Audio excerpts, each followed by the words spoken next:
नमस्कार साथियों, आज इस वीडियो में हम निपुण योजना के अंतर्गत कक्षा 3 के सप्ताह संख्या 23 की रूपरेखा के बारे में जानेंगे।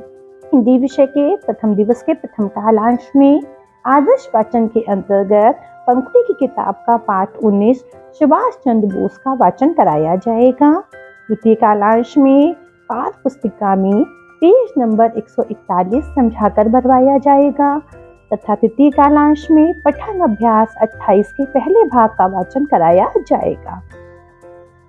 दूसरे दिन के प्रथम कालांश में आदर्श वाचन के अंतर्गत इसी पाठ के पाठ्यांश कुछ वर्ष से लेकर आते थे तक पर चर्चा होगी तथा प्रश्नोत्तर पूछे जाएंगे। तृतीय कालांश में कार्य पुस्तिका में पेज नंबर 142 समझाकर भरवाया जाएगा तथा तृतीय कालांश में पठन अभ्यास 28 के दूसरे भाग का वाचन कराया जाएगा।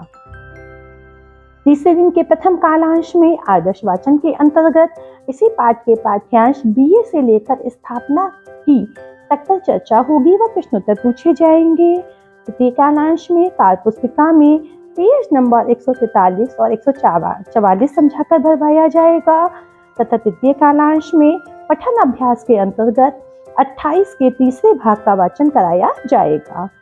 चौथे दिन के प्रथम कालांश में आदर्श वाचन में इसी पाठ के पाठ्यांश सन 1939 से लेकर पुकारते हैं तक पर चर्चा होगी, प्रश्नोत्तर पूछे जाएंगे।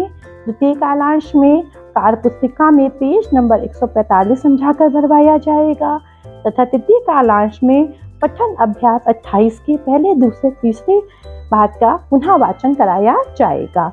पांचवें दिन के प्रथम कालांश में गतिविधि होगी जिसमें बच्चों द्वारा मौखिक कहानी सुनाई जाएगी।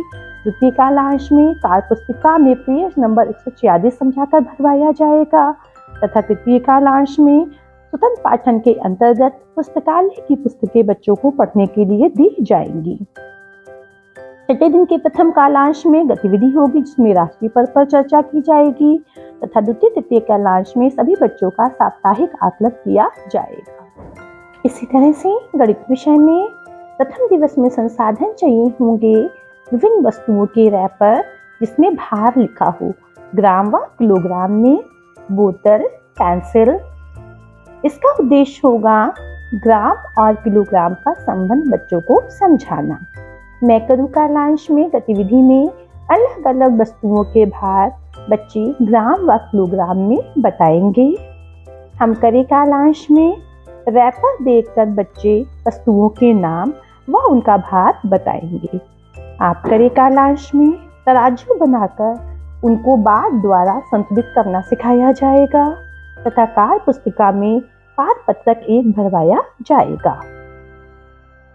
दूसरे दिन में संसाधन चाहिए होंगे किताब, खेल मुद्रा, कागज के बाट। इसका उद्देश्य होगा वजन की तुलना ग्राम और किलोग्राम में करना सिखाना व दैनिक जीवन के प्रश्नों को हल करना। मैं करूँ कालांश में रोल प्ले होगा जिसमें बच्चे दुकानदार व ग्राहक के द्वारा आपस में खेल खेलेंगे तथा किलोग्राम और ग्राम पर चर्चा करेंगे। हम करें कालांश में बच्चों से सब्जी, फल, चीनी, चावल, गेहूं आदि के भार पर चर्चा की जाएगी और आप करें कालांश में 2 समूह वजन से जुड़ी समस्याओं को हल करेंगे तथा किताब में कार्य पत्रक 2 भरवाया जाएगा। तीसरे दिन में संसाधन चाहिए होंगे किताब, बाल्टी, मग, बोतल।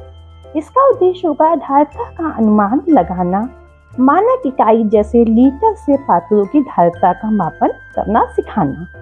मैं करूँ कालांश में मग, गिलास, बाल्टी आदि में पानी भर के उसके बारे में चर्चा की जाएगी। हम करें कालांश में गतिविधि होगी जिसमें गिलास, मग द्वारा बाल्टी को भरना व कितने मग द्वारा बाल्टी भर गई यह सिखाया जाएगा। आप करें कालांश में लीटर से मिलीलीटर में बदलने के सवाल करवाए जाएंगे तथा कार्य पत्रक 3 भरवाया जाएगा। चौथे दिन के प्रथम द्वितीय तृतीय कालांश में इन्हीं 3 शिक्षण योजनाओं की पुनरावृत्ति होगी जिसमें ग्राम तथा किलोग्राम में कागज के बाट द्वारा संबंध बताए जाएंगे और धारिता का अनुमान लगाना व नापना सिखाया जाएगा।